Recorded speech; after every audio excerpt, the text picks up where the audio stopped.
이 시간에는 약속하시고 행하시는 하나님이라는 제목으로 함께 은혜를 나누고자 합니다. 창세기 17장 1절을 보면은 아브라함의 나이 99살에 인간적으로는 도저히 자녀를 낳을 수도 없고 그런 생각도 할 수 없는 그때에 하나님께서 이들을 찾아주신 것입니다.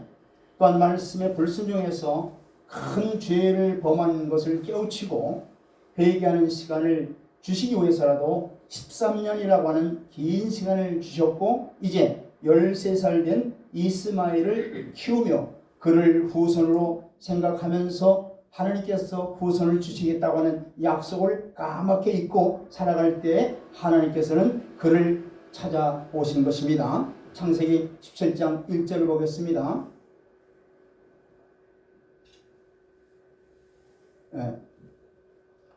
창세기 17장 1절 아브라함이 99세 때에 여호와께서 아브라함에게 나타나서 그에게 이르시되 나는 전능한 하나님이라 너는 내 앞에 행하여 완전하라.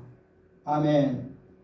2절에 보니까 내가 내 언약을 나와 너 사이에 세워 너로 시인이 번성케 하리라.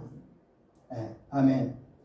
약속을 잊어버리고 육신에 평안하게 살아가고 있는 아브라함에게 찾아오셔서 약속을 기억하시게 하시는 하나님이십니다. 그래서 하나님께서 본 2절에 이 말씀을 하시자마자 아브라함은 아마 창세기 12장에 약속의 큰 민족을 이루고 또 이름을 창대케 하고 너의 복이 될지니라고 하는 것과 창세기 13장에 내 후손이 땅의 티끌처럼 많아지리라고 하는 것과 창세기 15장의 후손이 하늘의 묵별같이 많아지리라고 하는 약속을 아마도 기억했을 것입니다. 그러니까 3절에서 하나님 아브라함이 어떻게 행동을 하는가 보세요. 아브라함이 엎드린데 하나님이 또 그에게 일러 가라사대라고 하신 말씀을 보면은 이제야 아브라함은 하나님과 맺었던 네 몸에서 후손을 주시겠다고 하는 것이 이스마엘이 아닌 것을 알게 된 것입니다. 자기 힘으로 해보려고 이스마엘을 낳는 그런 죄악을 범한 자신의 모습을 보고 회개하며 땅에 엎드렸던 겁니다. 4절에서 내가 너와 내 언약을 세우니 너는 열국의 아비가 될지니라 또 이렇게 말씀하세요. 그리고 이제는 너는 한 가정의 아비가 아니라 열국의 아비로 삼아주시겠다는 약속을 할례를 통해서 확고하게 맺기 위해서 찾아오셨다는 말씀을 하시는 겁니다. 너를 통해서 나올 메시아를 통해서 믿는 자들이 많이 나와서 너를 열국의 아비가 될 것이라는 것을 확신 있게 심어주시기 위해서 오신 거예요. 하나님은 한번 약속하시면 일체 변경하시지도 않으시고 그 말씀하신 대로 그 약속하신 대로 성취시켜 가시는 약속에 신실하신 하나님이십니다. 사무엘상 15장 29절을 보겠습니다.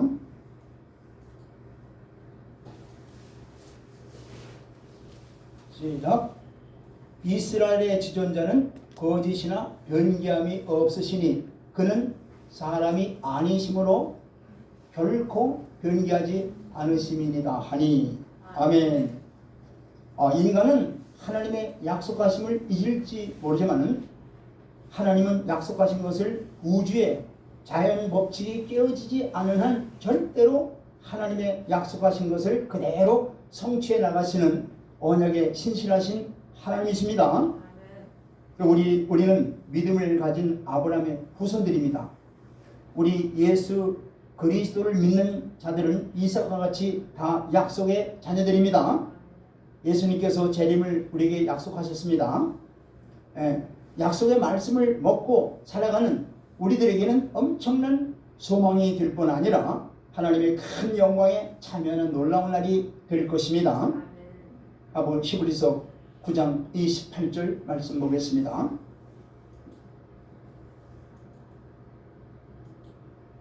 시작. 이와 같이 그리스도도 많은 사람의 죄를 담당하시려고 단번에 들으신 바 되셨고 구원에 이르게 하기 위하여 죄와 상관없이 자기를 바라는 자들에게 두 번째 나타나시리라. 아멘. 예수님의 초림은 온 인류의 죄를 담당하시기 위해서 십자가에서 피 흘려 죽으시고 우리에게 의가 되게 하기 위해서 부활하여 승천하셔서 하나님 우편에 지금도 계시는 주님이십니다. 이 예수님이 이제는 죄와 상관없이 주님의 재림을 기다리는 자들에게 두 번째 나타나신다고 약속하고 있습니다. 이게 바로 재림의 약속입니다. 주님이 두 번째 나타나실 때는 창조주 하나님으로서 만왕의 왕으로서 만주의 주로서 심판주로 오실 것입니다. 우리는 이것을 반드시 기억해야 돼요. 고린도후서 5장 10절 말씀 보겠습니다. 시작. 이는 우리가 다 반드시 그리스도의 심판대 앞에 나타나게 되어 각각 선악간에 그 몸으로 행하는 것을 따라 받으려 함이라. 아멘. 그때는 즉 주님이 재림하실 때를 말하는 거예요. 모든 사람이 심판대 앞에 반드시 쓸 것이라고 하나님이 말씀하세요. 자, 그 몸으로 선을 행했든지 악을 행했든지 그 행한 대로 심판을 반드시 받게 된다고 말씀하고 있습니다. 주님이 오실 날이 점점 다가오고 있는 이때에 우리는 주님이 오실 때에 다 주를 기쁨으로 맞이할 수 있도록 준비를 잘 해나가는 신실한 성도들이 다 되길 주 이름으로 축원드립니다. 자, 그러하려면 우리는 하나님이 입혀주신 세마포를 날마다 깨끗하게 빨아서 즉 회개의 삶을 살아서 영혼육을 거룩하게 보존해야 될 것입니다. 계시록 18장 4절 말씀 보겠습니다. 시작. 또 내가 들으니 하늘로부터 다른 음성이 나서 이르되 내 백성아 거기서 나와 그의 죄에 참여하지 말고 그가 받을 재앙들을 받지 말라. 아멘. 우리는 이 주님의 음성을 듣고 즉시 신속히 순종해야 될 것입니다. 우리가 이런 주님이 주의 백성들을 부르시는 소리를 듣지 못하고 세상에 깊이 빠져 있거나 세상을 사랑하고 있다면 오늘 이 말씀을 통해서 즉시 회개하고 돌이키시길 바랍니다. 그렇지 않으면 세상이 받을 심판과 함께 멸망당하게 된다고 말씀하시는 거예요. 아브라함이 하나님의 약속을 잊어버리고 자기 스스로 육신의 생각으로 인해서 이스마엘을 낳은 죄를 범한 것처럼 우리 또한 주님이 다시 오신다는 약속을 잊어버리고 세상을 따라 살아간다면 큰 낭패를 보게 될 것입니다. 그러므로 우리는 주님 말씀하신 대로 살지 못한 것을 철저히 회개하고 예수님만을 사랑하면서 약속대로 주신 주님 다시 오실 때를 데려감을 받기를 간절히 원합니다. 그러기 위해서는 하나님과 우리는 영적으로 늘 연합된 삶을 살아야 되는 거예요. 하나님은 영이시니 우리도 영적인 삶을 살아가야 된다는 겁니다. 창세기 17장 11절 말씀 보겠습니다. 시작. 너희는 곧 표피를 배워라. 이것이 나와 너희 사이의 언약의 표징이니라. 이 할례를 행하라는 얘기죠. 이 할례를 행한다는 그 의미는 뭐냐면 첫째는 이방인과 구별되는 표라는 얘기예요. 두 번째는 성별된 삶, 즉 거룩한 삶을 살아가라는 거예요. 이것이 바로 할례를 행하는 거예요. 세 번째는 약속의 전하라는 것을 확신시켜 주시기 위한 표가 바로 할례라는 겁니다. 아브라함도 하나님과 언약의 성취를 위해서는 먼저 거룩히 구별해야 한다는 뜻입니다. 이 약속을 이행하기 전에 먼저 거룩해야 된다는 얘기예요. 그리고 이 약속을 심령에 새겨야 한다고 하시면서 만약에 이 언약대로 행하지 아니하면 백성 중에서 끊어지리라는 엄한 명령을 주셨습니다. 아브라함이 할례를 행하기 전에 이렇게까지 하나님께서 자녀를 주실 것을 약속하셨건만 그는 자기 나이가 100세에 이르렀는데 어떻게 내가 이 나이에 아이를 낳겠느냐고 하면서 속으로 그가 웃었어요. 그가 웃긴다는 것은 바로 뭐예요? 웃었다는 건 뭐예요? 불가능하다는 것을 지금 말하는 거예요. 왜냐하면 곧바로 그가 불신했다는 것이 어디서 나타나느냐? 18절 보세요. 시작. 아브라함이 이에 하나님께 아뢰되 이스마엘이라 하나님 앞에 살기를 원하나이다. 아직까지도 뭐예요? 약속의 자손을 주신다고 하는 약속을 믿지 못하고 있는 거예요. 그러니까 지금 자기가 실수로 낳은 뭐예요? 이스마엘이나 내 평생에 살기를 원하나이다. 이렇게 하나님께 대꾸하는 거예요. 그러나 하나님은 하나님의 약속을 불신하고 있는 아브라함에게 바로 19절에서 이렇게 말씀하시죠.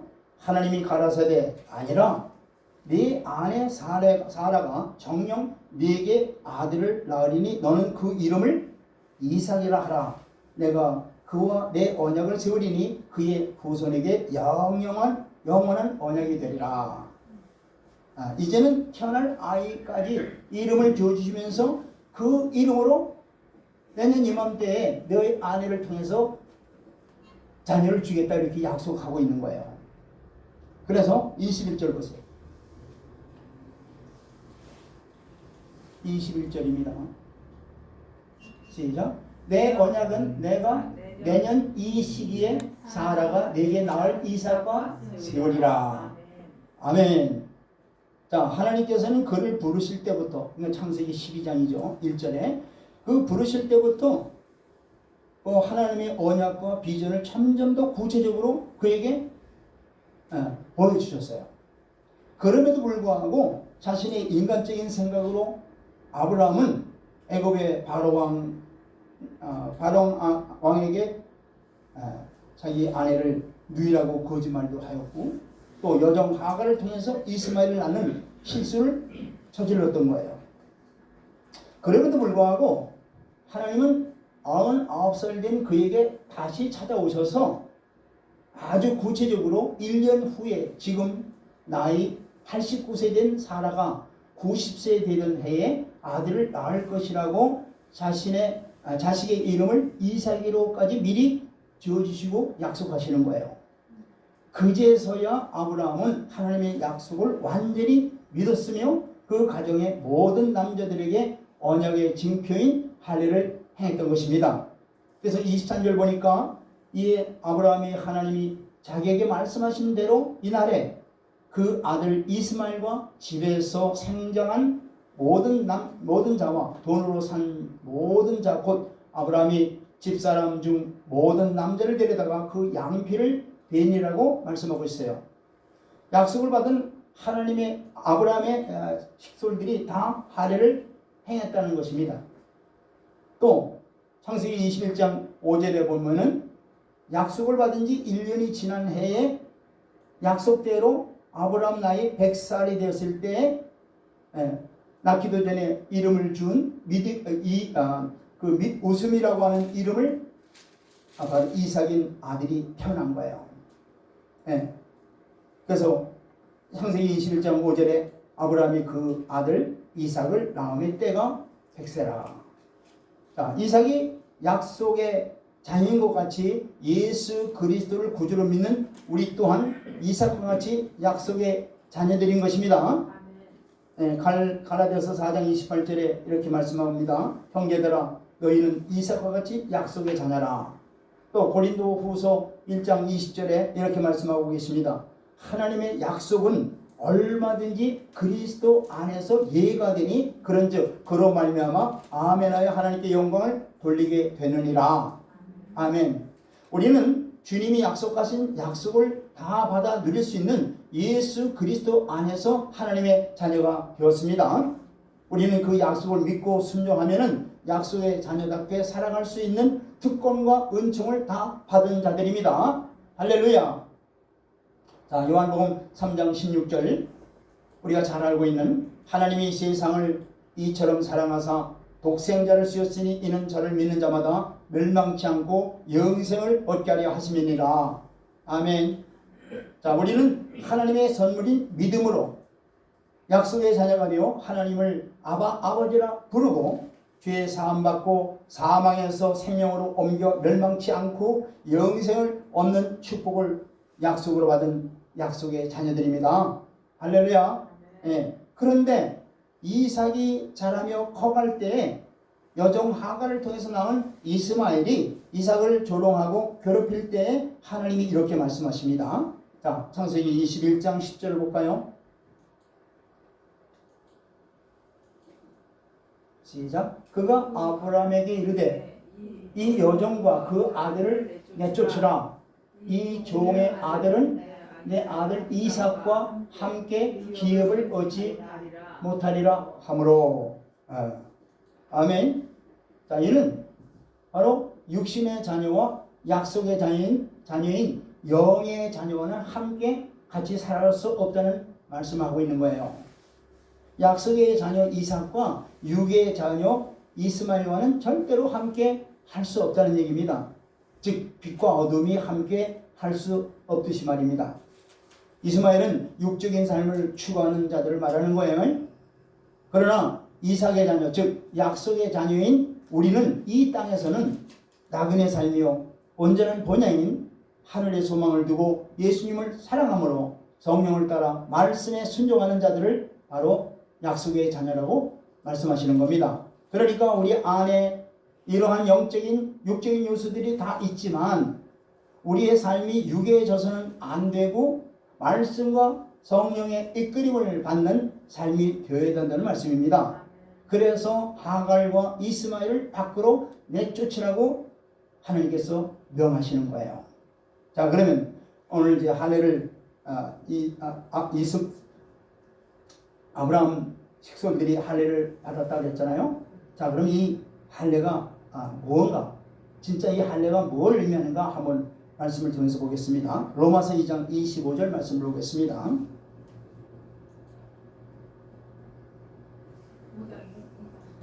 로마서 2장 25절 말씀입니다.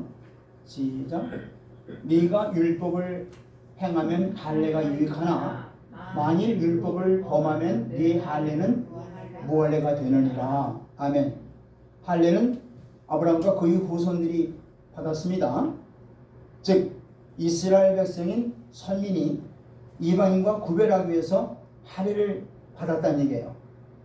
그런데 이방인들은 그야말로 할례도 모르고 그러니까 할례도 받지 않았죠. 이방인들은.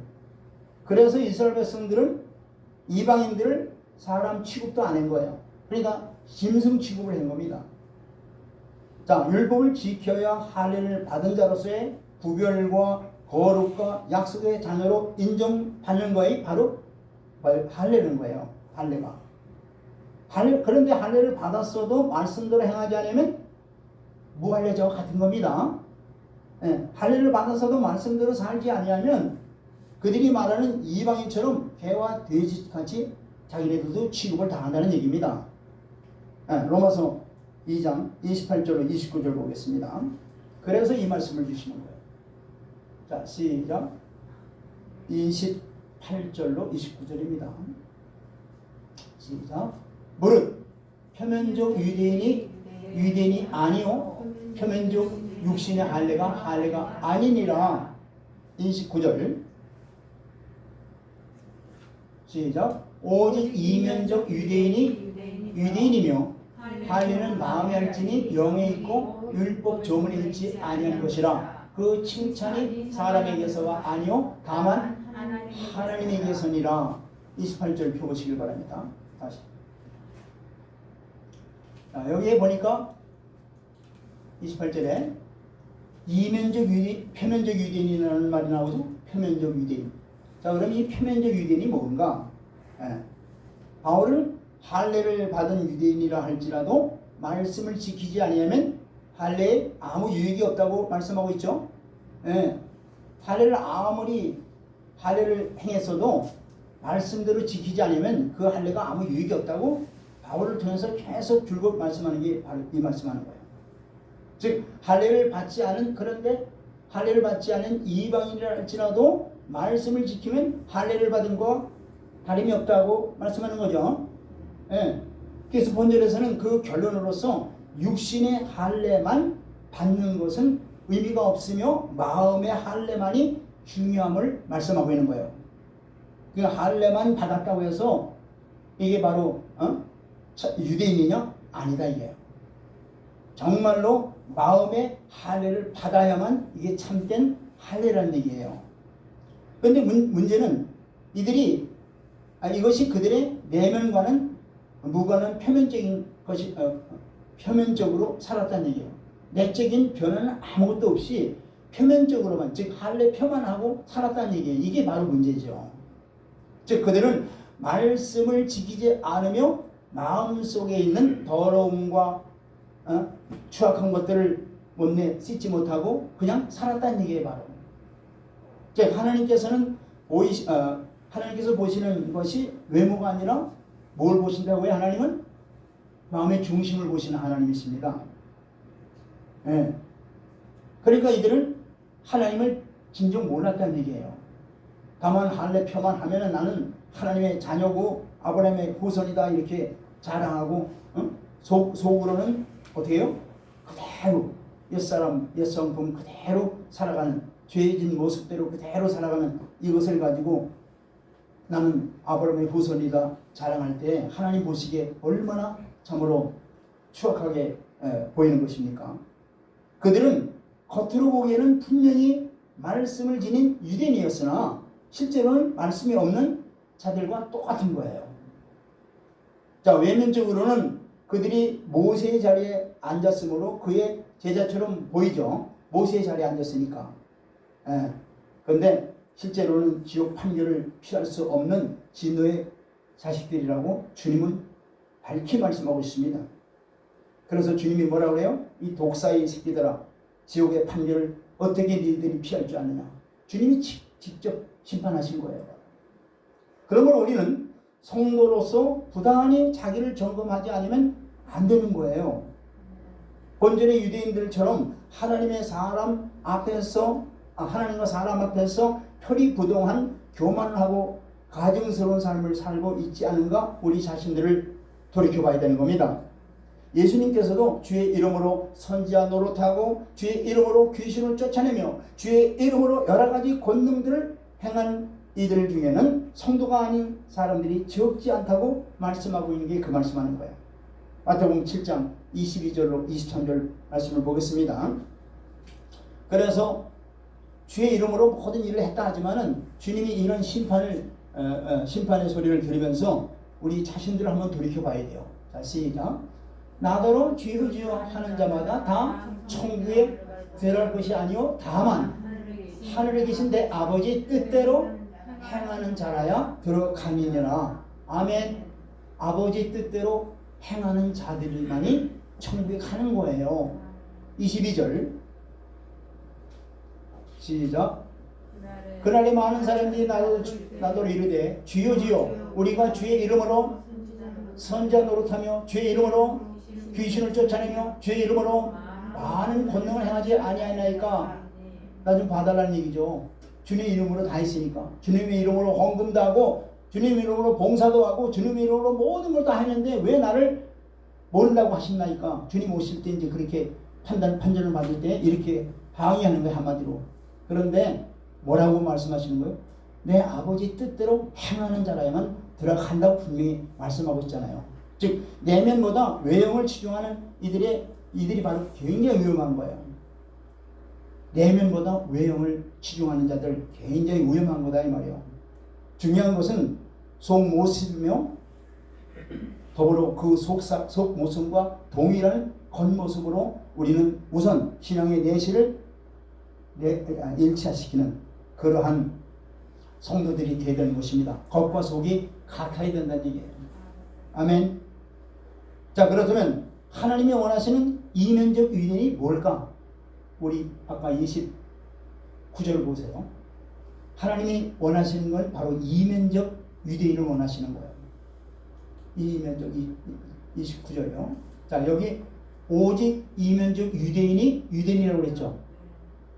이게 바로 하나님의 참된 자녀들이다 이 말이에요. 자, 이 원문을 좀 더 가까이 이것을 번역하면 원문에 아주 가까이 번역하면 무슨 말이냐면 이면적 유대인이라는 이 말을 원문에 가까이 번역하면은 감춘 것으로 말미암아 또는 숨은 생각이라든지 계획 목적 등으로 말미암아 그러니까 속의 것을 지금 말씀하고 있는 거예요. 이면적이라고 하는 것은 내면적 속에 있는 것을 말씀하는 거예요. 즉 하나님께서 살피시고 판단 기준으로 삼으시는 부분이 바로 내면적이라는 얘기예요. 내면적. 지각 능력의 한계를 가진 사람의 눈으로 이것들이 곧잘 감춰지게 되죠. 아, 저 사람 겉만 보고 아, 저 사람 믿음이 좋다. 저 사람 정말 하나님 앞에 신실한 종이다. 이렇게 겉으로 우리는 보통 우리의 한계가 겉의 모습을 가지고 판단하지 않습니까? 하루에 성경도 뭐 몇십 장씩 읽는다 뭐 이런 등등의 여러 가지가 겉으로 보기에는 참으로 열심히 하는 것 같아요. 하나님의 참 자녀인 것 같아요. 그런데 하나님은 뭘 보신다고요? 내면을 보시는 거예요. 즉 심령을 감찰하시는 그분의 눈에는 모든 것이 적나라하게 다 드러나게 돼 있어요. 내면을 보시는 하나님께 다 드러나게 돼 있다는 얘기예요. 자, 그러므로 실패한 유대인들의 전체를 다시는 밟지 말고 우리도 외적인 것보다는 속 사람의 모습을 새롭게 날마다 해야 될 줄 믿습니다. 예수님을 믿는다고 외적으로 드러내는 것보다 중요한 것은 바로 예수님을 마음 중심에 모신 생활을 하는 삶. 이게 하나님이 제일 기뻐하시는 거예요. 감춰져서 사람의 눈에 띄지 않는 내면적인 상태가 보다 중요하며 속 모습이 새롭게 변화된 사람이야말로 진정한 그리스도인이요 참된 이면적 유대인이라고 말씀하시는 거예요. 아멘. 자, 이들에게는 거룩한 생활이라고 하는 열매가 자연스럽게 나타나서 사람들에게 증거를 받게 되어 있습니다. 한편 내면을 소홀히 하고 외형에 치중하는 성도들은 예외 없이 사람을 의식하는 사람들이며 하나님보다는 사람을 더 의식하는 자들이에요. 사람을 의식하는 자들. 뭐 의식하지 말라는 게 아니라 하나님보다 사람을 더 의식하니까 속 사람은 전혀 바뀌지 않고 겉으로만 잘 소위 메이크업이라는 게 그거 아니겠어요? 메이크업. 겉모습은 조금 이렇게 흉하게 보이는데 그걸 메이크업 하니까 그게 정말 완전히 다른 사람처럼 보이잖아요. 그렇게 신앙생활을 한다는 얘기예요, 바로. 그래서 에베소 6장 6절에 이 말씀하시는 거예요.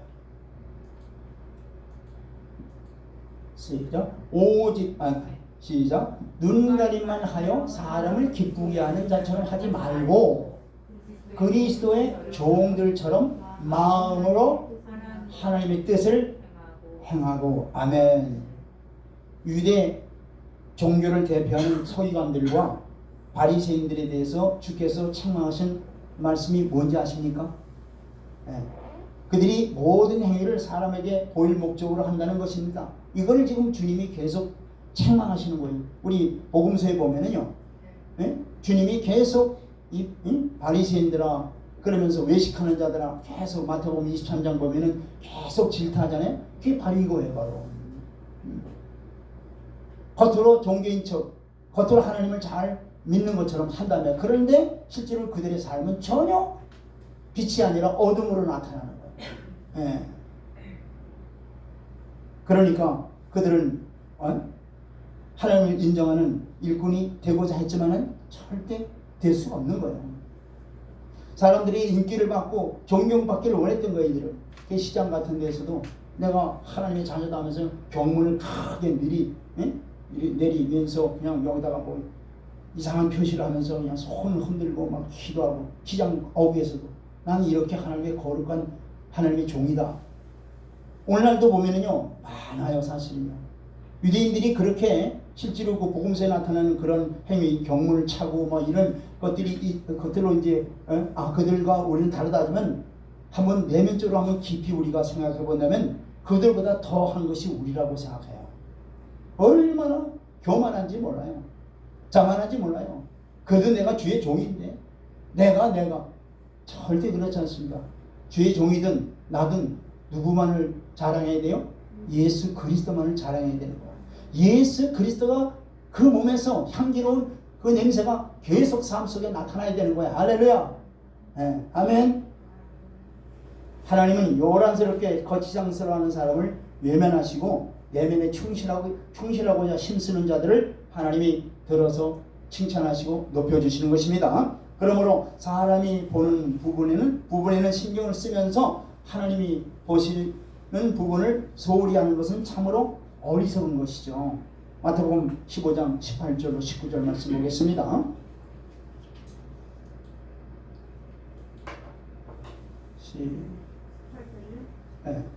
18절로 19절 말씀 드리겠습니다. 시작.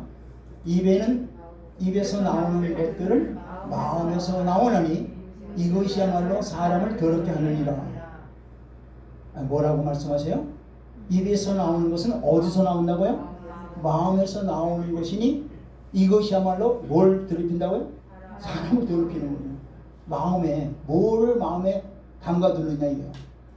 마음에 있는 게 그대로 나오는 거예요. 바로 욕이 나오면 욕, 마음속에 욕을 가득 쌓고 있다는 얘기죠. 네. 바로 마음에서 나오는 게 전부 다. 그래서 19절 보세요. 시작. 마음에서 나오는 것은 악한 생각과 살인과 간음과 음란과 도둑질과 거짓 증언과 비방이니. 아멘. 자, 우리의 마음은 힘이 부패하여서 우리 마음 속에 있는 것들은 악한 바로 생각과 또 살인과 간음과 음란과 도둑질과 거짓말과 하나님을 회방하는 것들 뿐입니다. 사실 이게 바로 인간의 전적 타락이에요. 아담 이후로부터 모든 인간들은요 다 전적 타락이에요. 나오는 것들은 다 바로 이런 것들밖에 안 나와요. 예. 그러므로 우리가 말씀을 듣고 읽을 때에 거듭난 자는 성령님께서 감동을 주심으로 우리의 심령을 깨우쳐 주시는 거예요. 성령님이 우리의 심령이 너 이렇다라고 하는 걸 깨우쳐 주신다 이 말이에요. 그럴 때 그 양심을 건드릴 때 우리가 어떻게 돼요? 그 성령이 주시는 말씀 따라 우리가 철저하게 바꿔야 돼요. 할렐루야. 이게 바로 참된 유대인들이요, 이게 바로 참된 그리스도인들이다 이 말이에요. 그때 우리는 회개하고 완전히 죄악된 삶에서 돌이켜 주님을 바라보고 나아가는 새로운 삶, 즉 마음을 바꾸는 결단이 있어야 되는 거예요. 네. 그래서 믿음으로 말씀에 순종하겠다고 결단하고 나가는 자가 되길 주의 이름으로 축원드립니다. 믿음으로. 보세요. 자, 보세요.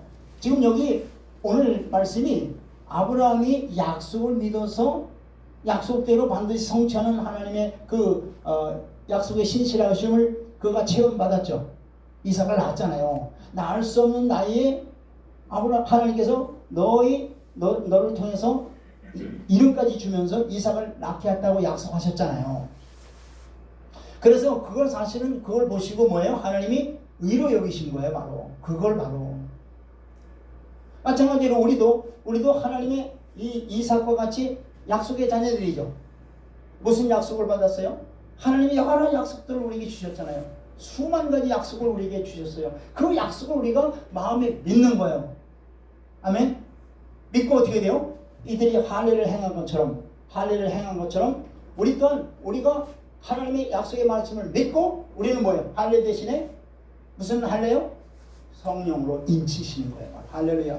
성령의 인치심이 바로 할례를 받는 것과 똑같은 거예요. 그러니까 성령으로 인침을 받은 우리는 하나님께서 주신 약속의 말씀대로 우리가 행하려고 할 때 우리 옛사람은 어떻게 돼요? 자꾸 거슬리죠. 말씀대로 살지 못하게 하잖아요. 그럴 때 성령께서 바로 그 말씀대로 행할 수 있는 능력과 은혜를 주시는 거예요. 우리가 성령께 온전히 어떻게 의탁하는 거예요. 그래서 바로 우리가 가던 길을 회개하고 하나님께서 약속한 약속을 온전히 믿고 순종해 나갈 때 어떻게 돼요? 성령께서 우리를 도우시고 성령께서 은혜를 주셔서 우리에게 만들어져요? 예수 그리스도의 형상이 우리에게 만들어지는 거예요. 하나님의 형상이 우리에게 만들어지는 거예요. 할렐루야. 그럴 때 요한복음 15장 7절에 말씀하시기를 너희가 내 안에 거하고 너희가 내 안에 거하면 너희가 무엇인지 원하는 대로 구하라. 그러면 그대로 이루리라. 여기 마찬가지로 고린도후서 1장 20절에 하나님의 약속은 그리스도 안에서 얼마든지 이해가 되느니. 할렐루야. 하나님의 약속은 예수 그리스도 안에서 완전히 다 성취되는 거예요. 그럼 우리가 하나님의 아들 예수 그리스도를 믿는 하나님의 자녀들이죠. 약속을 받은 자들이잖아요. 그러면 그 말씀대로 우리가 온전히 주의 뜻대로 주의 말씀대로 순종하면은 어떻게 돼요? 하나님의 말씀대로 우리의 삶 속에 그대로 이루어지는 거예요. 이게 바로 기적이다 이 말이에요. 이게 능력이다 이 말이에요. 할렐루야. 여러분들 다른 데서 복 받기를 원하지 마세요. 구하지 마세요. 하나님이 이렇게 복을 다 약속하셨어요. 먼저 그의 나라와 그 의를 구하라. 그러면 너의 모든 것을 이 모든 것을 너에게 더하여 주시리라. 아멘. 하나님의 약속은 그리스도 안에서 얼마든지 이해가 되는 이 말씀이 뭐예요? 우리가 약속받은 하나님의 자녀들이잖아요. 약속받은 그 약속대로 우리가 이 약속대로 예수 안에는 우리 모두는 순종하면 그 약속대로 순종하면 하나님께서 이루시고자 하는 뜻을 다 이루신다는 거예요. 아멘. 그래서 우리는 약속된 하나님의 자녀들인 거 알고 하나님의 약속은 반드시 성취된다는 것을 우리가 믿고 순종할 때 우리의 삶을 통해서 하나님의 귀한 역사가 이루어질 줄 믿습니다. 이게 바로 마음의 할례를 행하는 거예요. 아멘. 이게 진정한 그리스도인들이에요. 이것이 바로 하나님을 진정으로 사랑하는 자들이에요. 그럴 때 이런 자들을 통해서 하나님께서 큰 일을 이루어 나가시고 하나님의 영광을 받아주시는 줄 믿습니다. 기도하겠습니다. 하나님 감사드립니다.